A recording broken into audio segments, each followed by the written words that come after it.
All right, so we're almost there, but now we're really going to understand why this motor works.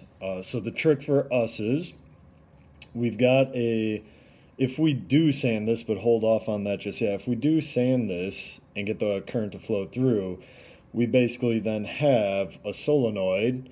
So even though the iron bar isn't inside there, you can still think of it like an electromagnet, and this is basically magnetized.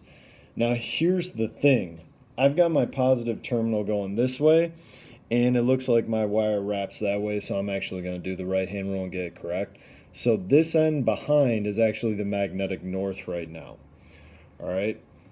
The problem with the sanding is if I actually sand the entire thing where it's always exposed, no matter how it rotates, that means the north will always be this side. Well, that's a problem because to get an electric motor, its armature or rotor to rotate, you need to use an external magnet as well. So the idea is kind of like this.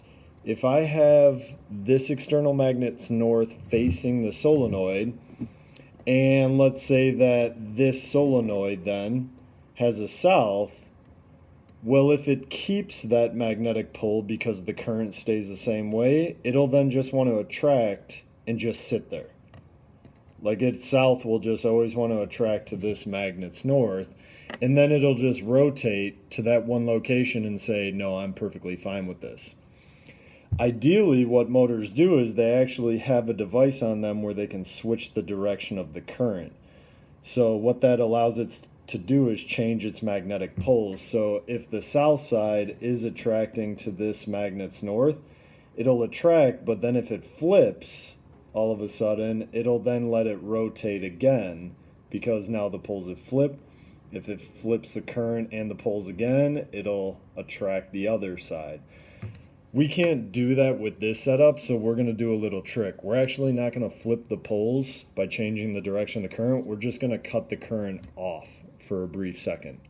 So if we can get it to rotate by opposite poles attracting with this external magnet, if we can then shut off the current at the right location, its momentum will just let it rotate past the poles that it doesn't like and then turn back on when it gets to the poles that it does like again.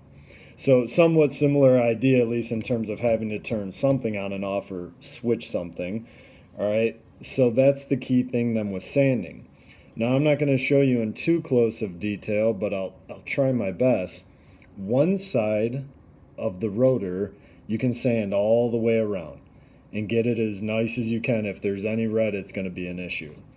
The other side though is the trick, so let me try to zoom in on it. So right here you can already see there's still red paint on this side, but when I rotate it, you can then see I got rid of the paint there. So I'm about half and half. All right, so the idea is when the copper hits the paper clip right here, the current will flow and this thing will be acting like a magnet. All right, and if it'll be reacting, of course, with this external magnet. When it then rotates through, when the red then hits the paper clip, the current's going to cut off and it won't have any magnetic poles, which is good because then that'll let it rotate past the part that it likes with this magnet. So we can't switch poles, we're just going to cut it off and the momentum will take it past. All right. So when you do sand this, here's my tip.